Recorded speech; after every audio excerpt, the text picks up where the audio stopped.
Hello everyone, it's another day, another grace. We are so glad na narito po kayo joining us in our broadcast.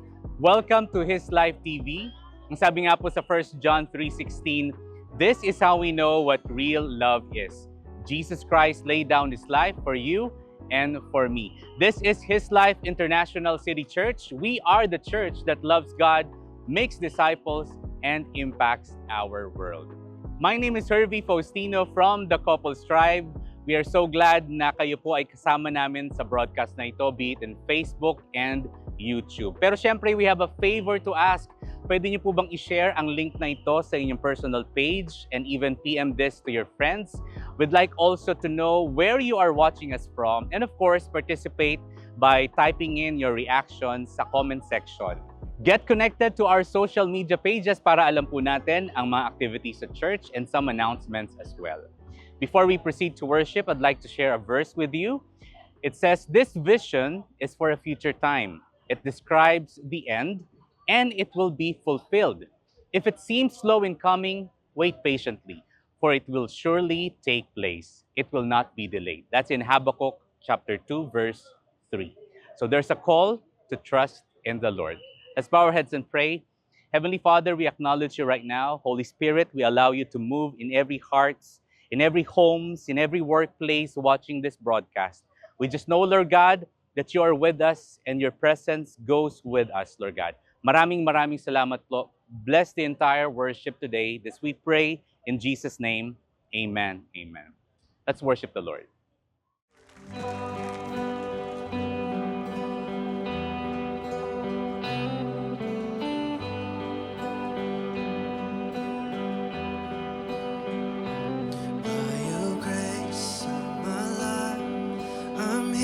Testify, my God, I live to praise you. My defense day and night, the name of Jesus Christ, my God, I live to praise you. What else can I do but praise you? Your name is God, no one else beside. El Shaddai, if you don't worry, why should I? Your name is God, author of my life. I'm trusting in your name, God, till the day I die.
Jesus Christ.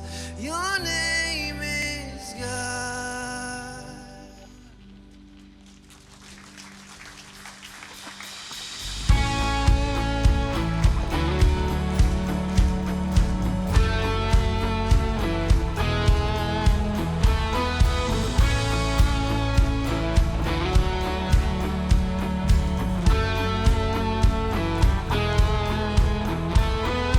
We give thanks to you, Lord.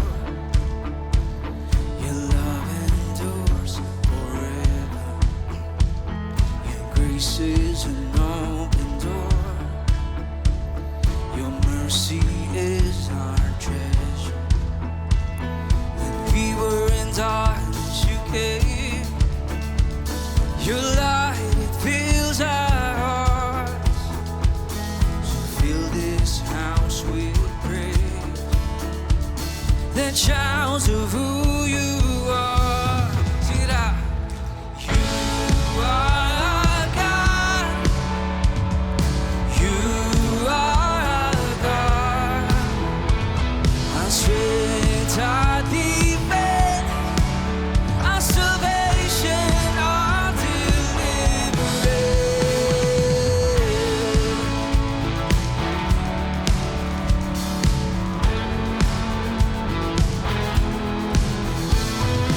We give thanks to you, Lord. Your Spirit is within us, now and forevermore. We're carrying your presence. You said we do great things. You're with us every hour. So fill this house with faith and resurrection power. Oh, you are our God.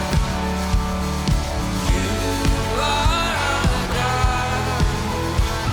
Our strength, our defense, our salvation, our deliverance.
my cares upon you.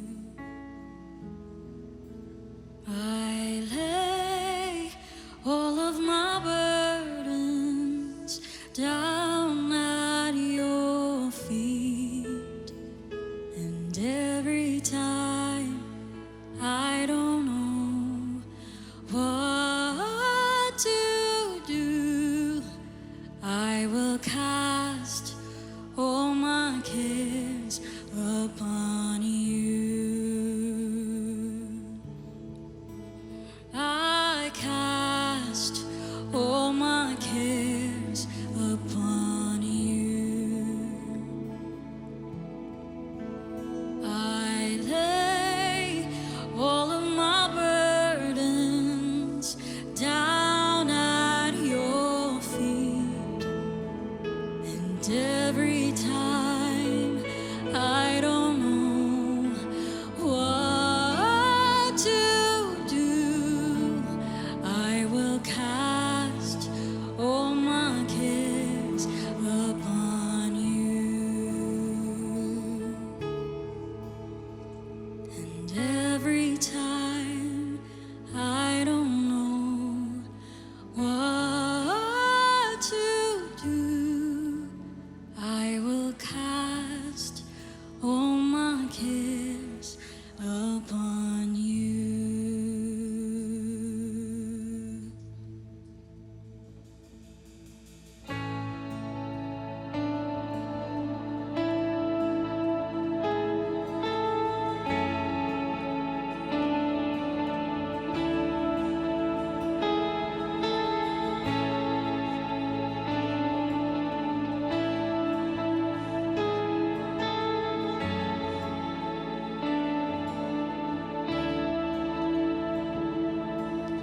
I just want to speak the name of Jesus over every heart and every mind.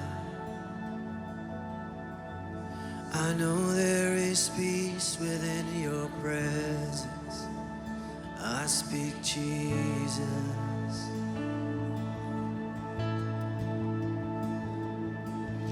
I just want to speak the name of Jesus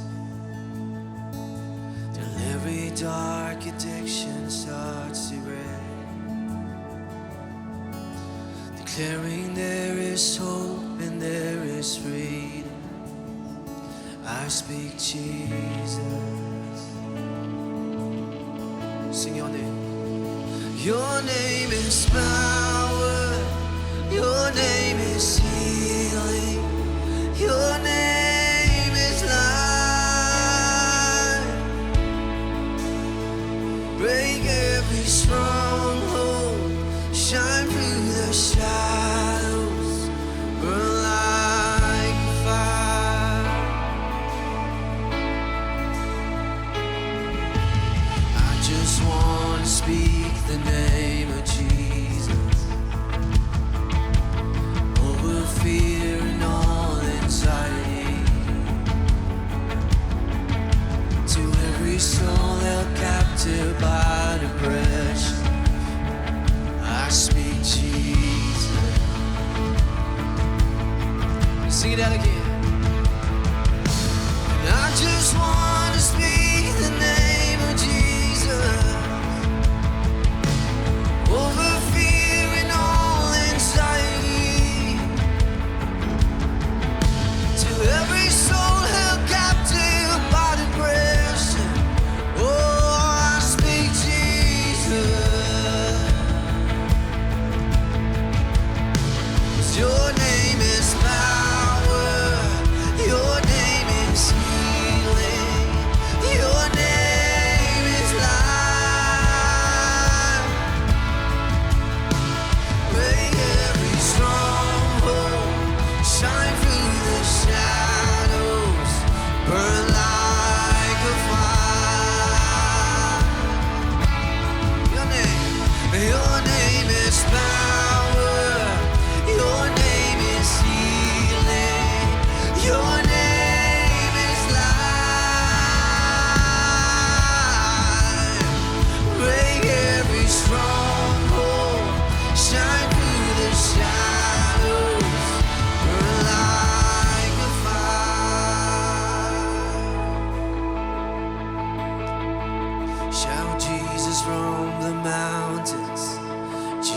Jesus in the streets, Jesus in the darkness over every enemy. Jesus for my family, I speak the holy name, Jesus. Come on, would you pray that prayer this way? We sing, shout Jesus from the mountains, Jesus in the streets, Jesus in the darkness over Jesus for my family, I speak the holy name, Jesus.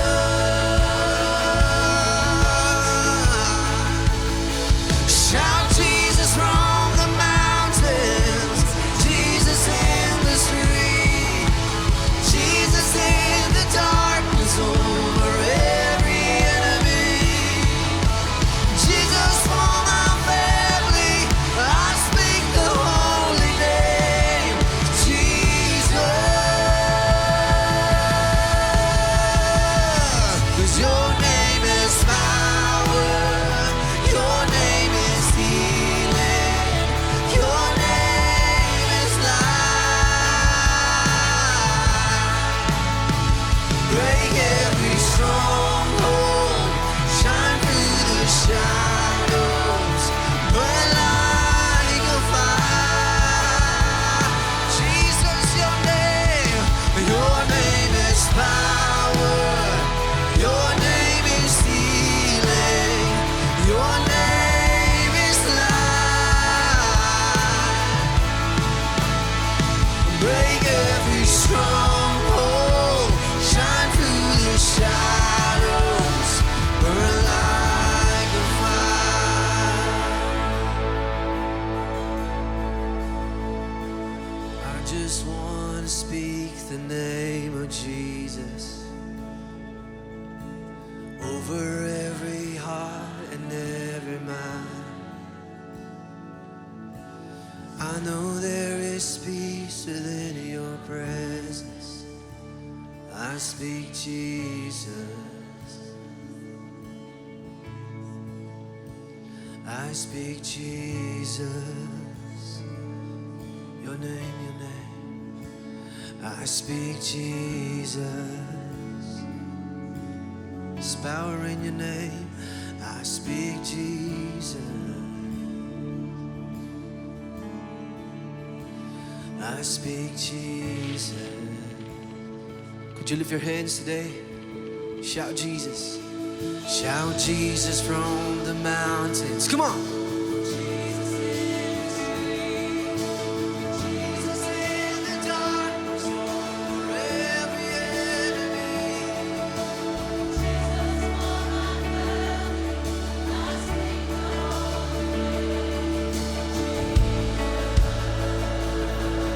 You're the name above all names. Shout Jesus.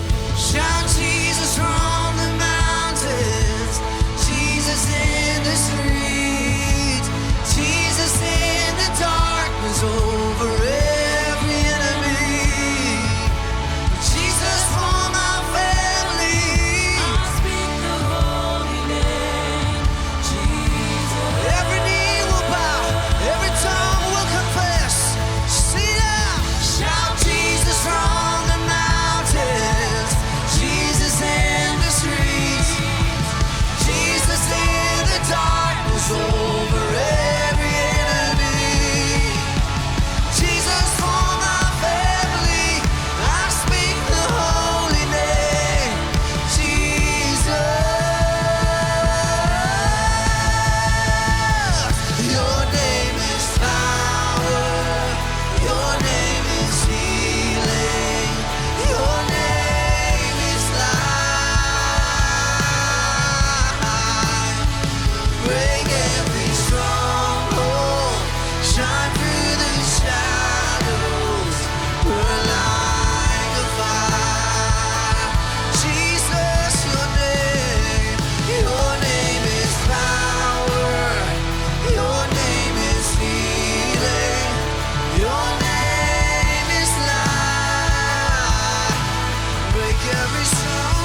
Your name is healing.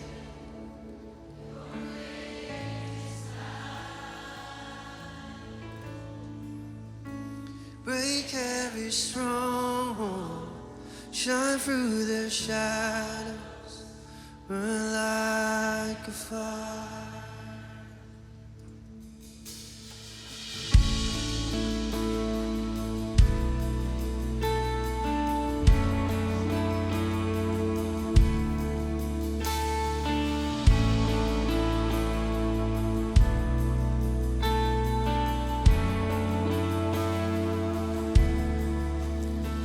Binigay mo ang buhay mo, ika'y ipinako doon sa krus. Ako'y pinatawan na iyong habag at biyaya. Ikaw ang kayamanan ko, tanging dahilan ng buhay ko. Diyos na karapat-dapat, buhay ko'y iaalay. Papuri, kataas-taasan, puri sa aking tagapagligtas, puri ka, Jesus, Hari ng langit, Hari ng buhay.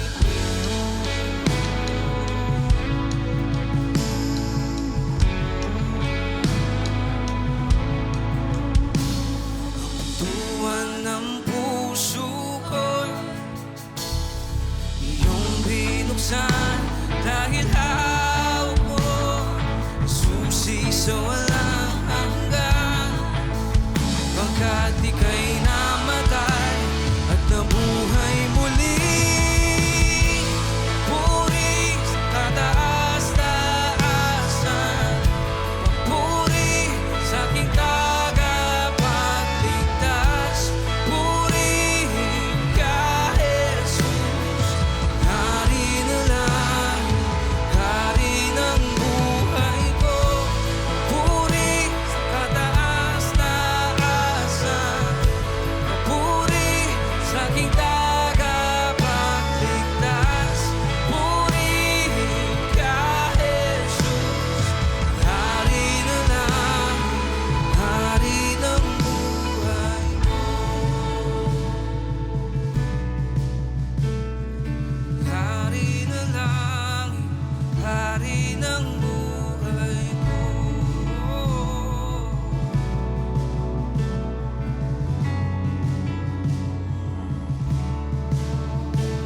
Lahat ng papuri sa iyo lamang, ang buhay ko'y sa iyo.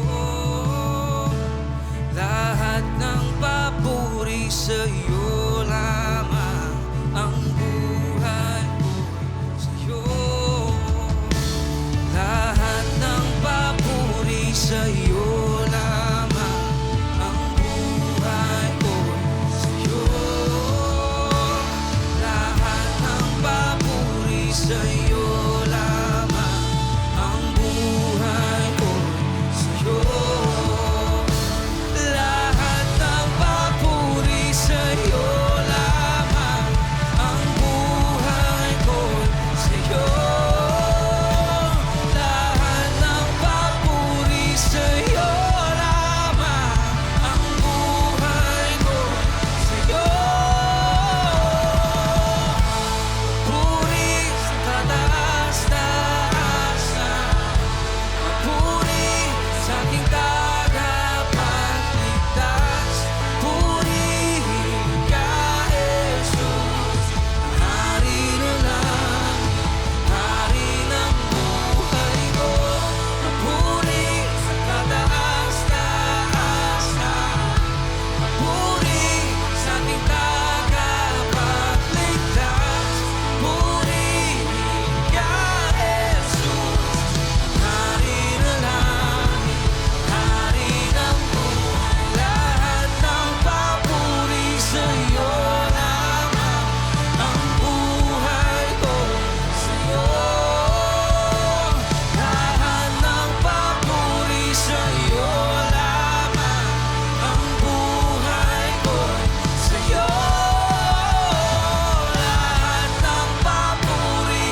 Can we give a mighty clap offering to our God? Come on, give Him praise. Give Him praise. He's worthy of all honor, glory, adoration. He's worthy of love, of our love, of everything that we've got. Come on, give Him praise. Give Him praise. Highest praises to the King of Kings and to the Lord of Lords. Hallelujah to your name. Hallelujah to your name. Can I request everybody right now to bow their heads and close their eyes? Father God, we thank you for this wonderful Sunday wherein we could just gather together as one family to praise and worship your name, Jesus. Thank you, Jesus, for all that you have done. Thank you for the cross. Thank you for our salvation. Thank you, Lord God, that in you we have access to the Father. That you are the way, the truth, and the life, Lord. That every blessing in heaven is made available through you. Thank you, Jesus, for sustaining us all throughout the week. Thank you, Lord God, that we can stand in your truth regardless of any circumstance that we are facing. Thank you, Jesus, Lord, that you are here guiding us, guarding us, and protecting us. We honor you, Jesus, and we love you. In your name we pray. Amen. Come on, give Him praise once again. Sige po, pagpalain po natin ang pangalan ng Diyos sa pamamagitan ng pagpalakpak po sa Kanya. Come on, give Him praise. Give Him praise. Hallelujah. Praise God. Praise God. Thank you, Jesus. All praises, honor, glory is yours alone, Jesus Christ. Amen. Amen. Hallelujah. Thank you, Jesus. Kindly say to your neighbor, good choice, nag-church ka. Amen. It's always a good decision to be at church. Amen. Okay, so are you ready to hear the word? Lahat po nang ready na, sabihin niyo po, ako yon. Okay, so let's encourage one another before taking your seat, okay? Bago po kayo umupo, pakisabi po sa katabi mo, gumaganda ka, gumagwapo ka. Yan. I-encourage mo yan. Siyempre, mga anak tayo ng Diyos eh. Mga gumaganda, gumagwapo. Sige, we can take our seats now.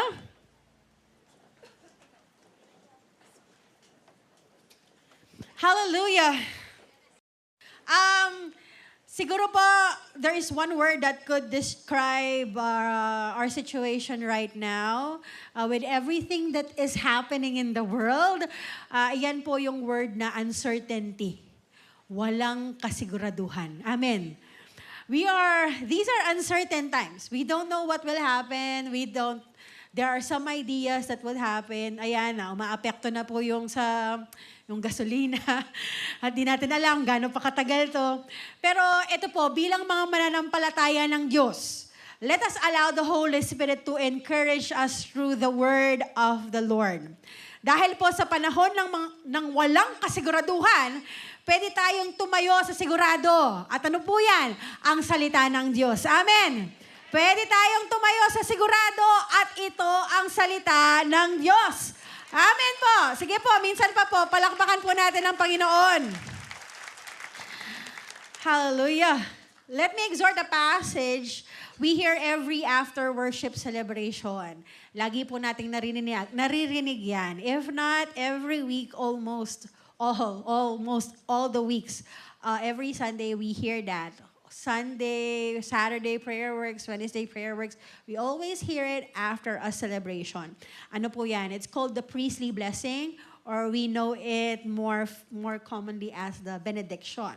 Pero nasa Bible po pala yan. It says in Numbers 6:22-27, it says, the priestly blessing, the Lord said to Moses, tell Aaron and his sons. Sino po si Aaron? Si Aaron po at yung mga anak niya, siya po yung mga tumatayong mga priest during that time. So sila po yung namamagitan, at sila yung mga namamagitan between Israel and God. And they are the ones assigned to do the religious work. So they are the ones assigned to do the things of the temple. So that's Aaron and his sons. And so the Lord said to Moses, tell Aaron and his sons, this is how you are to bless the Israelites.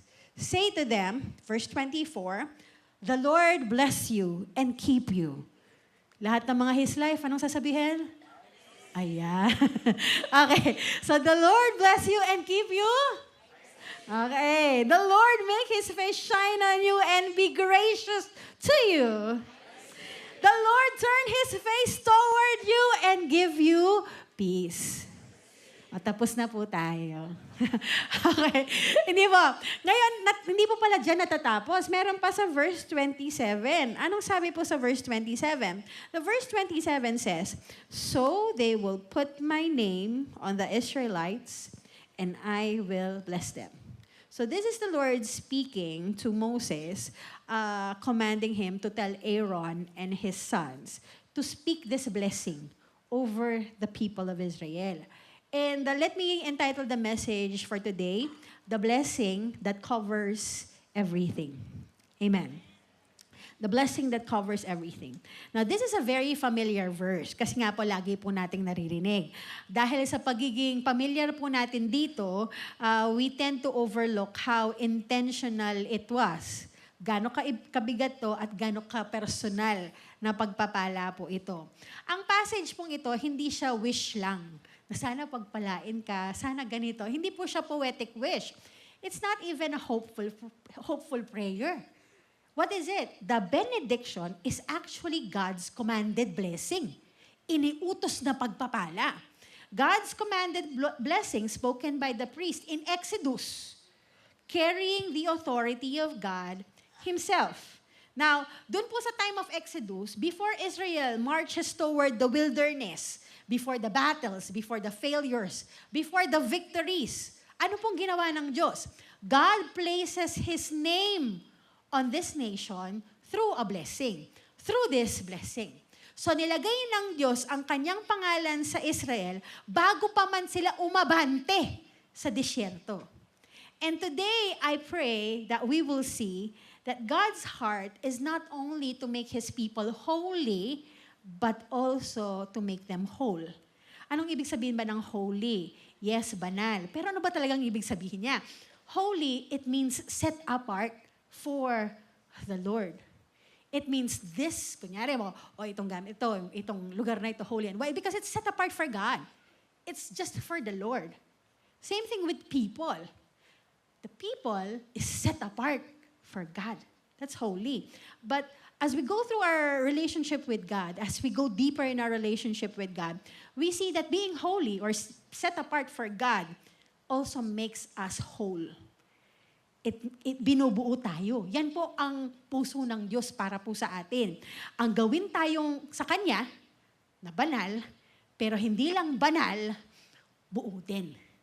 Nandoon yung kapayapaan, nandoon yung harmony, nandoon yung, sabihin natin, yung completeness, completion.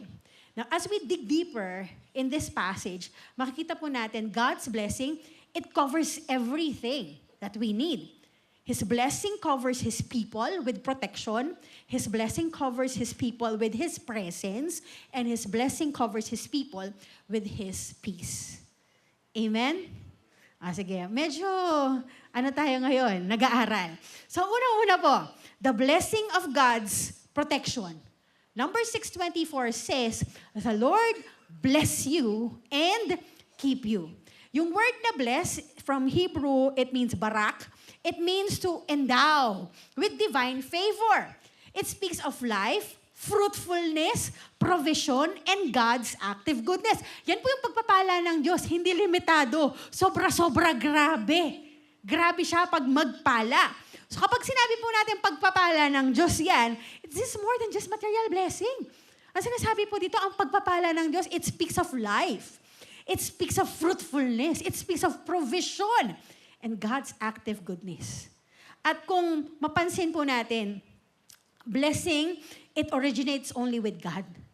Blessing originates with God. It does not come from circumstance. It does not come from our success. It does not come from human effort. Kasi nga po, yung pagpapalang pinag-uusapan po natin ay higit pa dun sa kaya nating gawin. Yung pagpapalang yan ay galing lang po sa Diyos. Kaya kahit ano pa po ang ating harapin, in any circumstance that we would be facing, we could still say that we are blessed. Because our blessing does not come from the circumstance. Our blessing comes from the Lord. Amen. Amen. Now, as believers of God, I think many of us have already discovered that the blessing of the Lord could never be earned. However, they are freely given. Ibinibigay ng Diyos sa atin. Wala tayong maipagmamalaki. Dahil ang mga pagpapala na meron tayo ay lahat galing lang po sa Kanya. Amen. Palakpakan mo ang Diyos. Tignan mo yung katabi mo. Sabi mo sa Kanya, pinagpala ka. Okay. Pinagpala tayo. Pero the verse doesn't end there. It says, the Lord bless you and keep you. The word keep, ang Hebrew po, shama. Shama. Hindi ko alam yung mga Hebrews. May medyo, mahilig sila. Ganon yung lengguwahe nila eh. So the word keep, it means to guard, watch over, and protect. Guardian, banten, protectan. It means to guard, to watch over, and to protect. It is the same word used for a shepherd watching his flock. And this tells us something important, that God not only gives blessings, He guards, He watches over, and He protects. Amen! Amen! Natandaan niyo po yung Psalm 120, one psalmist said, the Lord will keep you from all harm. He will watch over your life. The Lord will watch over your coming and going, both now and forevermore. That is the Lord's protection. He is keeping you. Clarify po natin ha, protection does not mean absence of troubles. It means the presence of God in times of trouble. Para pong bata na tumatawid ng kalye, pag po siya mag-isa, ay napaka-delikado po nun. Hindi mo alam anong pwedeng may biglang, para kung kamukha po siya ng anak ko na action star, na hinahabol po lahat ng mga, hinahabol na yung mga sasakyan, ay, that's very dangerous. But when the parent holds the child, and then assist or guards, at hindi nang assist, talagang siya yung naglilipat ng bata. Tinutulungan yung bata lumipat. Nandun yung proteksyon. Yes, the danger is real, but the protection is also real. That is keeping. Sa Exodus po, balik po tayo sa mga Israel. In Exodus, in the story of Exodus, this nation was protected by a pillar of cloud and a pillar of fire. So nakita po nila yung mga milagro sa nasyon po nila during that time in Exodus. So there was that pillar of cloud and there was that pillar of fire. When they left Egypt, they were not strong, they were not organized, and they were not battle ready. So mga alipin po silang nakaalis po sa wilderness. So haharap po sila sa disyerto. Marami silang mga ibang nasyon na harapin. Yet the Bible says, the Lord went before them by day in a pillar of cloud and in night in a pillar of fire. This is the picture of the Lord blessing and keeping. The pillar guiding them, that's the blessing. The pillar guarding them, that's the keeping. At nabasa po natin yung Exodus, ang daming milagro dyan. Andyan yung 10 plagues, nandyan yung parting of the sea. Pero ito pa po yung isa sa mga milagrong nakaka-amaze. When Pharaoh's army came from behind the Red Sea, di ba sige, umalis na kayo, sige, worship nyo yung Diyos nyo, sabi ni Pharaoh. Tapos pinaalis na, tapos biglang nagdalawang isip, anong nagawa ko? Hinahabol nila. Tapos anong hinahabol na eto na yung mga Israel, nandiyan yung mga Egypto, hinahabol tayo. Sabi nga. Tapos, talagang may ganyan-ganyan pa ako. No? so hinahabol na sila. At syempre, yung mga Israelites, they were just walking. But the Egyptians, they had their chariots. So madali pong makahabol. Pero again, there was that pillar of fire and pillar of cloud. And what happened? Exodus chapter 14, 19 and 20. Then the angel of God, who had been traveling in front of Israel's army, withdrew, umalis. Saan pumunta? And went behind them. Pumunta sa kalikuran, sa pinakalikod po ng mga naglalakad. And the pillar of cloud, nandun sa harapan, also moved from in front and stood behind them. Anong nangyari? Verse 20. At dahil nandoon, coming between the armies of Egypt and Israel. So, ito yung armies of Egypt, ito yung Israel. At nandoon yung anghel at nandoon yung mga pillar. Now, throughout the night, The cloud brought darkness to one side and light to the other side. That is a miracle. And what happened? So neither went near the other all night long. Kumbaga, humahabol, hinahabol, malapit na makahabol, pero hindi magawang makalapit. Now, God did not remove the enemy immediately. However, He positioned Himself between His people and their danger. Can you see the picture? Now, God's protection is not always the absence of threats, but the presence of God standing between you and what would destroy you. This is the Lord keep you. Maybe in your life, there are moments po when you'd say, di ko alam, paano ko na-survive yun? That is the Lord keeping you. Ay, hindi ko alam, buti na lang dinala ako ni Lord pa din sa Kanya. That is the Lord keeping you. Baka kung saan-saan ka na napadpad, pero nandito ka pa din. That is the Lord keeping you. The Lord kept you. Hindi ka sinuwerte. Iningatan ka. At iniingatan ka ng Diyos. Amen! Again po, sa dinami-dami po ng mga nangyayari ngayon, we may not know what lies ahead. But we can be confident of this. He that blesses you is also He that keeps you. This is the blessing of God's protection. Amen po? Amen. Now, second po, the blessing of God's presence and grace. Verse 25, ang sabi po, the Lord make His face shine on you and be gracious to you. God's face, it's a poetic way sa Bible po of describing God's favor or judgment towards someone. Kapag yung mukha ng Diyos, it's towards or it's shining on someone, it means God's blessing. But if that face is turned away or hidden or is against, that means God's displeasure and judgment. So kapag sinabi po natin God's face in Scripture, God's face represents what? Represents His presence. Represents His attention. Represents also the relationship. So to have God's shining face is actually the opposite of divine abandonment. Ito po yung sinasabi na, ay, iniwan na ako ni Lord, hindi na ako mahal ni Lord. Again, when we talk about God's face shining on you, it talks about His presence, it talks about His attention, it also talks about the relationship. And God's face na against or hidden, it is divine abandonment. Yun yung opposite nila. So kapag sinabi pong, the Lord makes His face shine on you and be gracious to you. Nandun pa yung grace eh. It's all in one verse. The word gracious, Hebrew, shanan. Hindi po siya, shanan, hindi po siya ganan. So, shanan, it means to show favor to someone who doesn't deserve it. Lahat po ng undeserving dito, say amen. We are undeserving.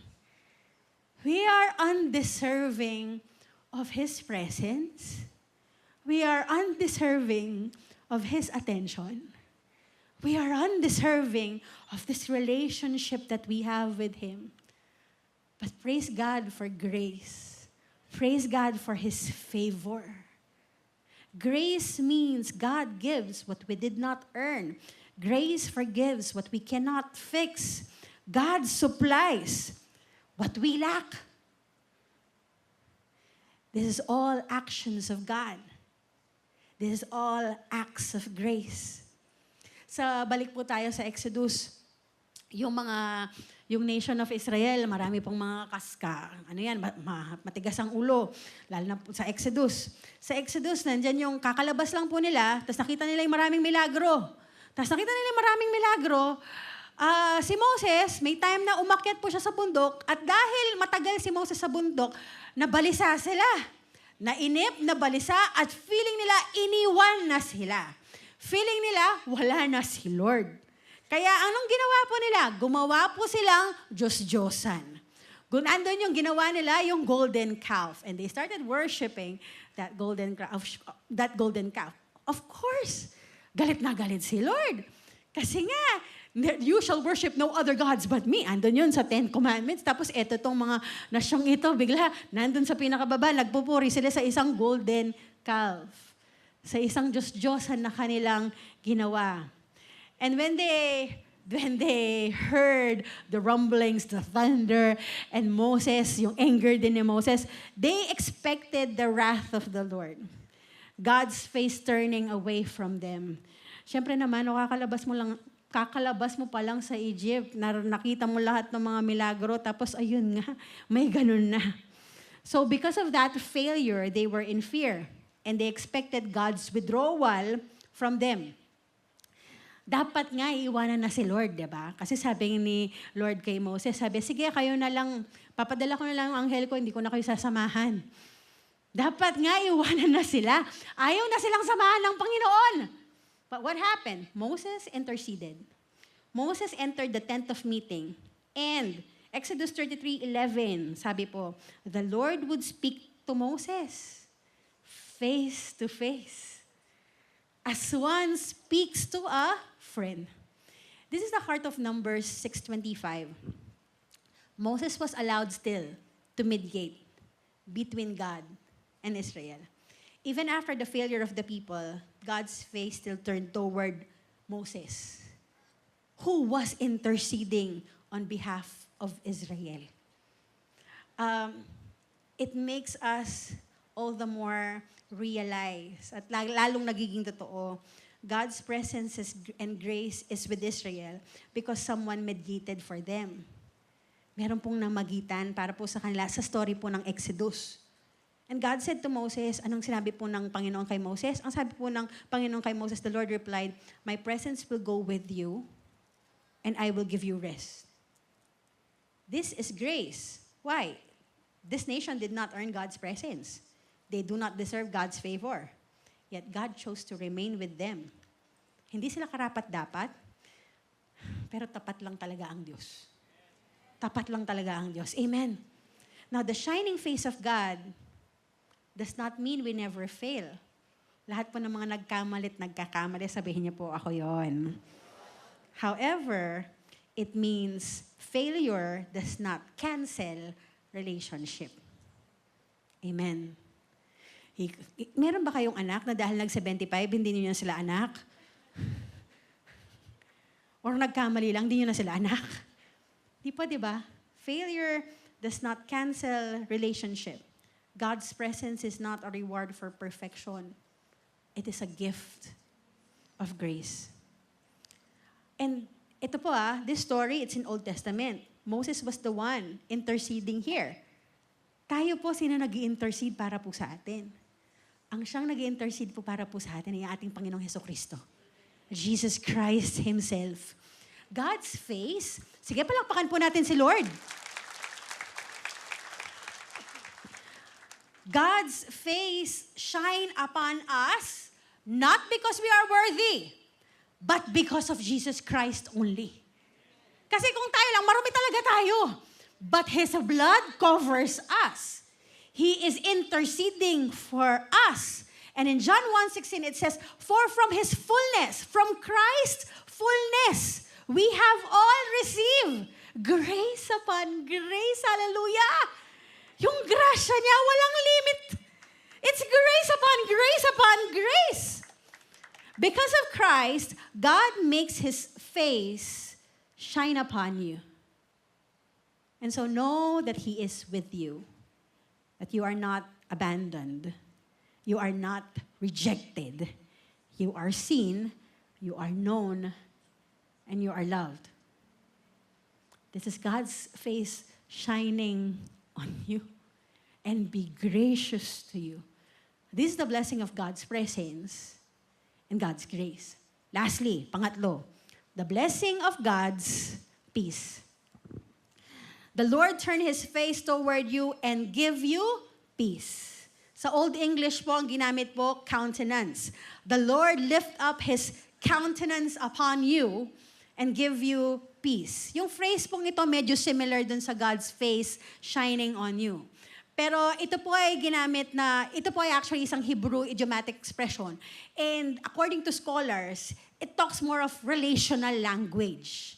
So God is looking upon you with approval.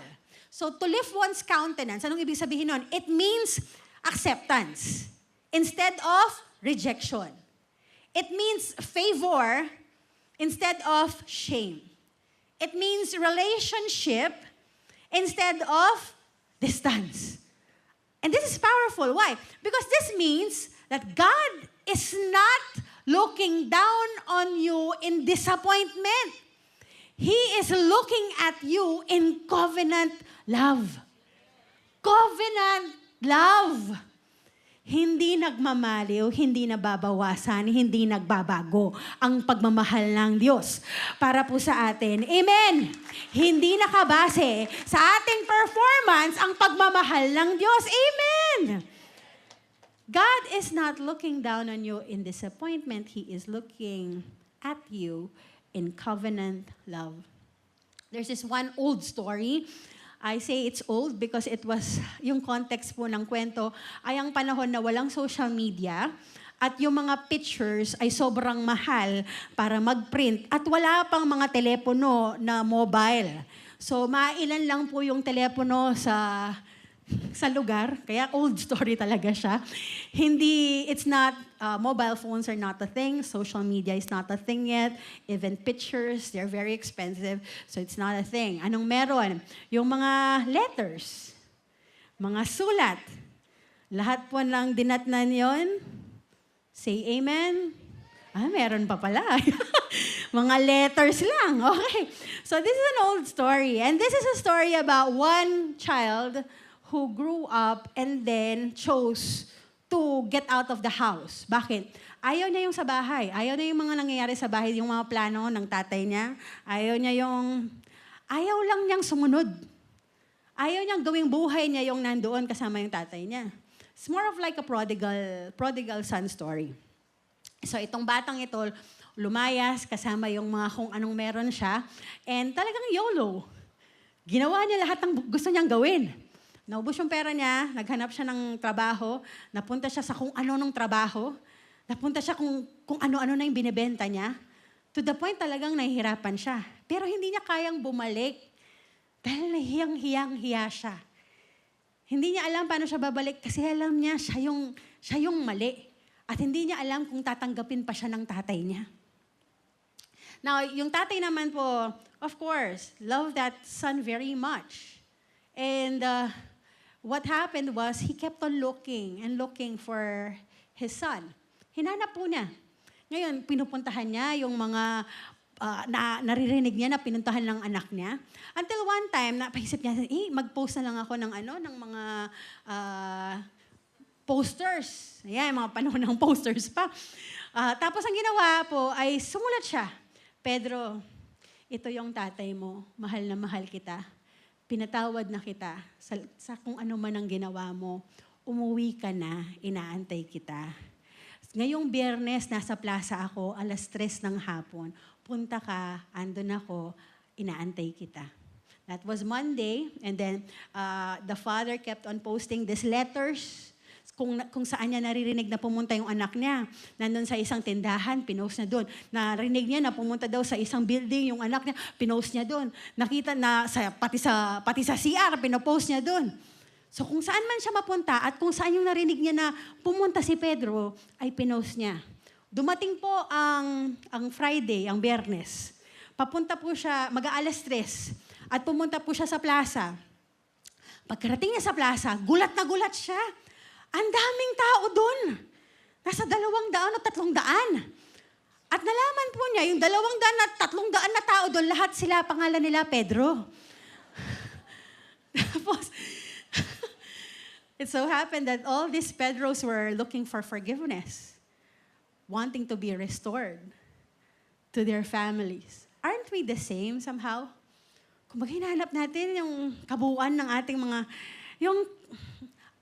Alam niyo po, the Bible says, as long as there is unforgiveness in your heart, meron at merong mga hindi mabubuo yung puso mo. May mga baggages ka. You'll never be complete. It's not whole. But once you receive forgiveness, yun yung binubuo ng Diyos ang puso mo. Minsan ang hirap pong maghanap ng kapatawaran sa iba. Pati nga sa sarili natin, nahihirapan tayong patawarin ng mga sarili po natin eh. Pero si Lord, anak, inaantay kita. Anak, mahal na mahal kita. The Bible says, if you have sinned, God is faithful and just to forgive as long as you confess.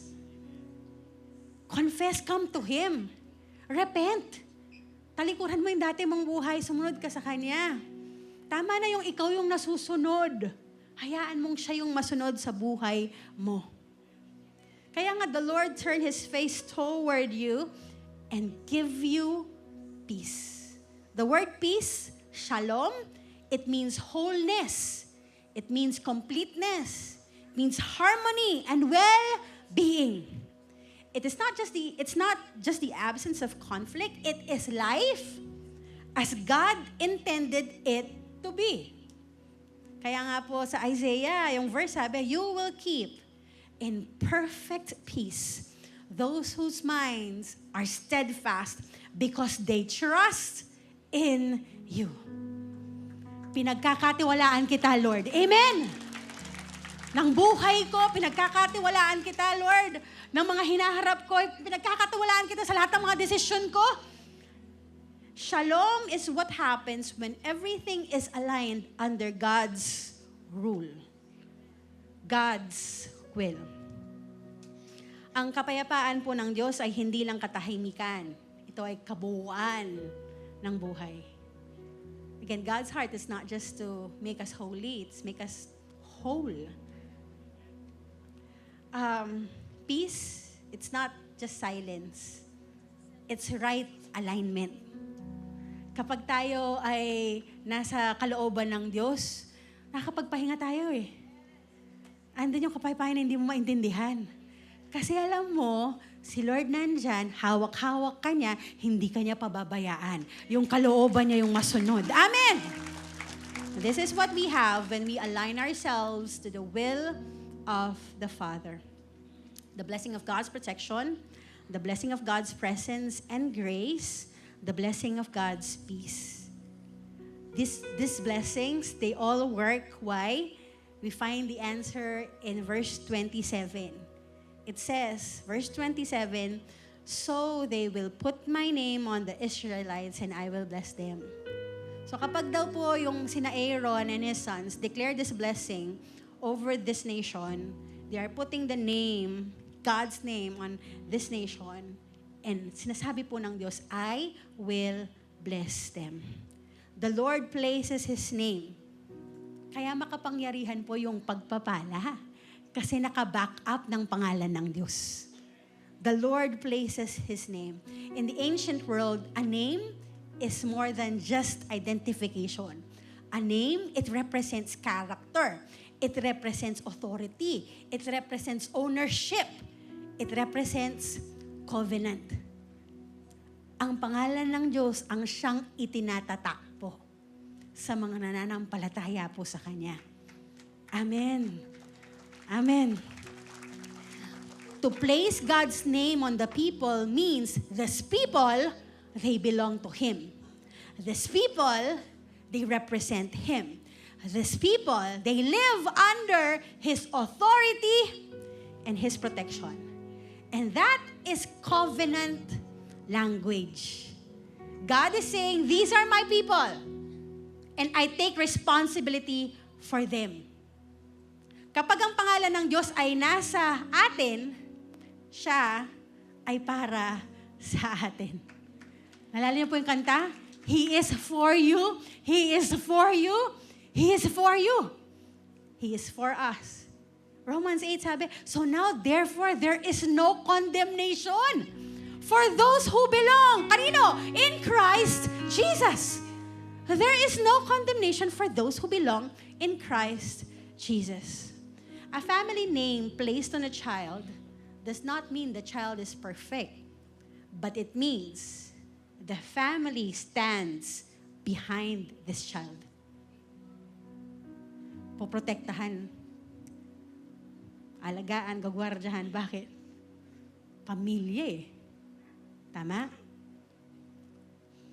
Kadugo ko yan. Pamilya yan. Yung anak ko po, hindi po namin kadugo. Pero kukunin niya yung apelido namin. I'm gonna stand behind, not because the child is perfect or magaling siya sa acrobats or magaling siya sa kung ano man. No. But because we have adopted this child into our family. And so he is under our covering. He is under our protection. And same thing for us. Alam niyo ba that we are not the chosen people? But we are adopted sons and daughters of the Lord. We have been grafted into the family. Hindi naman tayo talaga chosen people, pero pinili pa rin tayo. Amen? We are adopted sons and daughters of God. And then the blessings that we have, lahat po ng pagpapala kay Yesu Cristo ay pagpapala din po natin. Every blessing in heaven is made available to us in Christ Jesus. In Christ Jesus. This is the amazing part for us believers. Jesus Christ is the fulfillment of the blessing. He is the blessing that covers everything. The blessing of protection, the blessing of presence, the blessing of peace, all made available because of what Jesus Christ did on the cross. The fulfillment of the blessing in Numbers, it's in Jesus Christ. Dahil po sa ginawa niya, tayo po ay nagkaroon ng pagkakataon maging mga anak ng Diyos. In Christ, God's name is revealed. He is the I am. He is Alpha and the Omega. He's the Prince of Peace. He is our all in all. In Christ, God's name is revealed.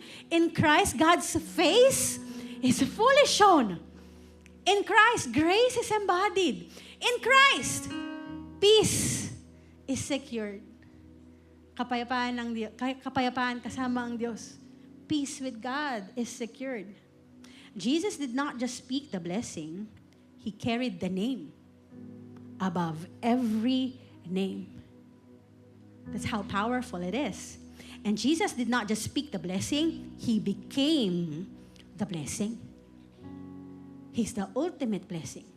On the cross, Jesus bore the curse. Para po tayo, andyan yung blessing.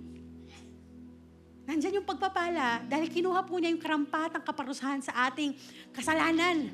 At ano po yan? Kamatayan. That is the curse of sin. Death. But the gift of God is eternal life in Christ Jesus. On the cross, again, God's face turned away. So that for us, in Christ, His face could shine on us. His presence, we would have access to His presence. We have grace upon grace, mercy upon mercy. Because of Christ, we do not merely hear the blessing. We live under the blessing. We are living under the grace of God, living under the favor of God, living under the blessing of God, living under His covering. Amen. And notice niyo pa how personal this blessing is. Ang sabi po, the Lord bless you and keep you. The Lord make His face shine upon you and be gracious to you.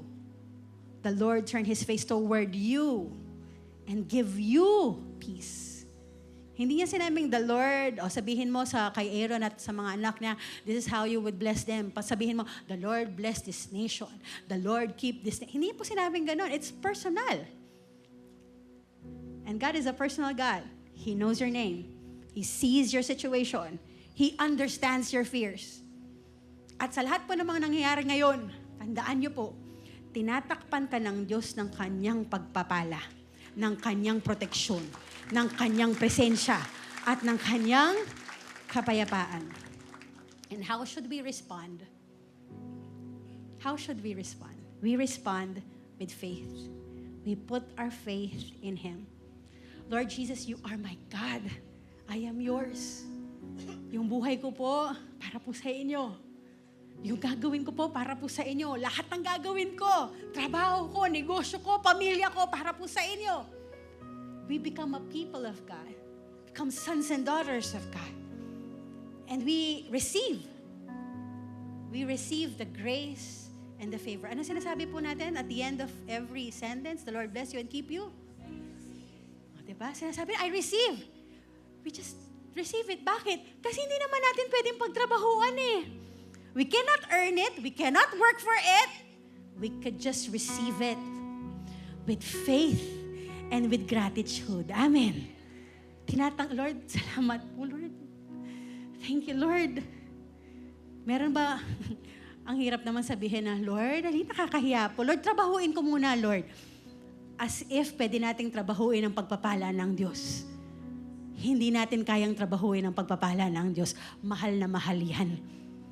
The cost, the cross. Ang kabayaran po sa pagpapala, ang krus na pinasan po ng ating Panginoong Kristo. Today we will be singing the blessing. As we close, we will be singing the blessing. Can I call on the worship team? Ayan. So for the first stanza, tanggap lang po tayo. For the first stanza, wag muna kayong kumanta. Although gusto natin kumanta. Pero namnamin nyo. Tanggap lang. It's the Lord speaking over your life. Now, siguro yung sa may second part na yan, uulitin naman yung stanza. Pwede tayong sumabay dyan. Sabay tayo. Now, when the worship team repeats it, sabayan po natin sila. Of course, when we sing it, we don't address it to the Lord. Hindi natin, the Lord bless you. Ha? Hindi po. Now, what do we do? This song is designed to be declared over families, children, and generations. Meron po tayong tinatawag na worship intercession. There are songs that are addressed to God. Your name is God. Yan. Kay Lord lang yun. Wala nang iba. Hindi natin pwedeng i-address yun kahit kanino. Pero may mga kanta na sinasabing mga worship intercession. They are not addressed to God.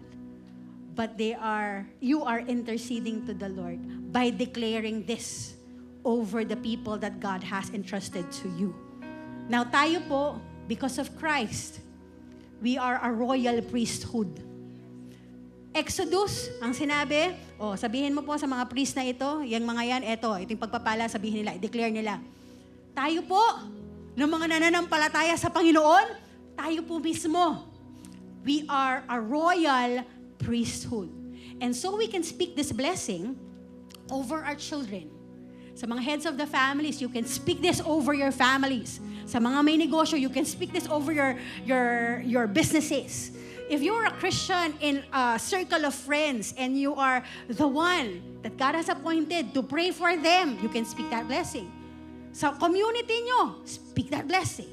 You are the priest in that area, in that circle, in that influence. And so we sing it as an intercession, as a declaration. In the same way that the priest spoke the blessing, tayo, as royal priesthood in Christ, we speak the blessing.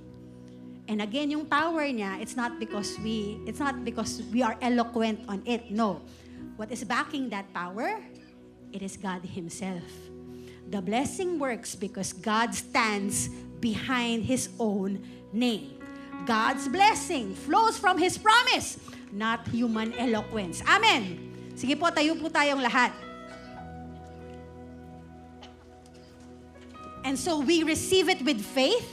Kaya nga kapag nag-aamen tayo, Amen, Lord, we receive. That is agreeing, that is receiving. But not only that, we speak it, we declare it with faith over the people that God has entrusted to us. Amen. Bow your heads, close your eyes. Father God, thank you, Lord, for reminding us over and over again. We are so blessed in you. Pinagpala niyo po kami ng sobra-sobra. Salamat, O Diyos. Salamat, Jesu Cristo, for what we have right now. Thank you for our salvation. Thank you for grace. Thank you, Lord God, for eternal life. Thank you, Lord God, for mercies that are new every morning. Thank you, Lord, for access to your presence. Thank you, God, for the peace that transcends all understanding. Thank you, Jesus, for joy that is indescribable, that even in uncertain times, Lord, we can stand on the truth. We can stand on who you are, that you are a faithful God, and that you will never leave us, you will never abandon us, you will not forsake us, God. Thank you, Jesus. Hallelujah to your name. Hallelujah to your name. Just receive it. The Lord bless you and keep you. Make His face shine upon you and be gracious to you. The Lord turn His face toward you and give you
have come here for the first time, or maybe you've come here with so many burdens in your heart. You may have come here confused, discouraged. You may have been entertaining a lot of lies from the enemy. But God is saying to you right now, I am for you. Jesus Christ died on the cross for you. He took your place, took your punishment, took your death. And that is the greatest assurance of His love. He is for you. Now is the time to take that step of faith. Believe in God more than you believe in yourself. More than what you think you can do. Kasi kung tutusin lang, di talaga natin kaya. Ilang beses na tayong pumalpak. Ilang beses na tayong nag-isip na ito tama pero mali pala. All of us have fallen astray.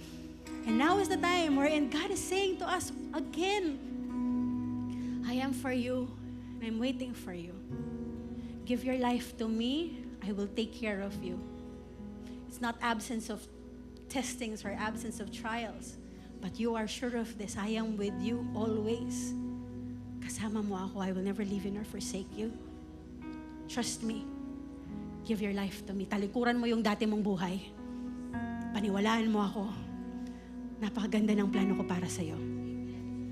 If you are that person, bow your head, close your eyes right now, and repeat this prayer after me with all of your heart, with all faith. Just say, Jesus, I come to you humbled. Thank you, Lord, that you died on the cross for the forgiveness of my sins. Makasalanan po ako, pero minahal niyo pa rin ako at pinatawad niyo po ako. Salamat po na dahil sa inyong kamatayan, meron po akong bagong buhay. At dahil sa iyong pagbangon muli, meron akong bagong puso. Hayaan niyo po ng bagong buhay na ito at bagong puso na ito ay maging para sa iyo. Jesus, ikaw ang aking Diyos, aking tagapagligtas. Mula sa araw na ito, mamahalin kita, dadakilain kita, at susunod ako sa iyo. Mawalhati ka sa buhay ko. Amen at amen. Palakpakan po natin ang ating Panginoon. Amen. Jesus is the blessing that covers everything. And He is for us. Amen. Minsan papalakpakan po natin ang ating Panginoon. Amen. Praise God po for His Word, no? What's your favorite part of the message? Pwede niyo pong i-type in sa comment section. Ako po personally, talagang na-bless, na-assure tayo that God's presence gives us protection, gives us peace, and of course, everything that covers in under His name. Because binigay niya ang pangalan niya sa atin, and we are living under it. So that's a privilege. What a wonderful message. Now, if you would like to give, here are a few ways to send your offering. You can scan the QR codes, and of course, all the numbers are flashed as well. Thank you so much for joining us today. We can't wait to share with you the Word next week and join you in another worship. So we'd like to turn you back over to Pastor Erica.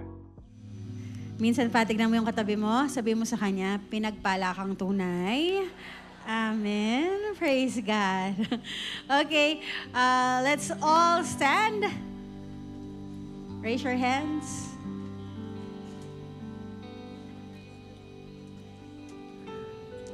The Lord bless you and keep you. The Lord make His face shine upon you and be gracious to you. The Lord turn His face toward you and grant you peace. The Lord bless your families, the works of your hands, and the rest of your week. The Lord bless you in the name of the Father, of the Son, and of the Holy Spirit. And all God's people say, Amen. God bless everybody. Your name is God, no one else beside. El Shaddai, if you don't worry, why should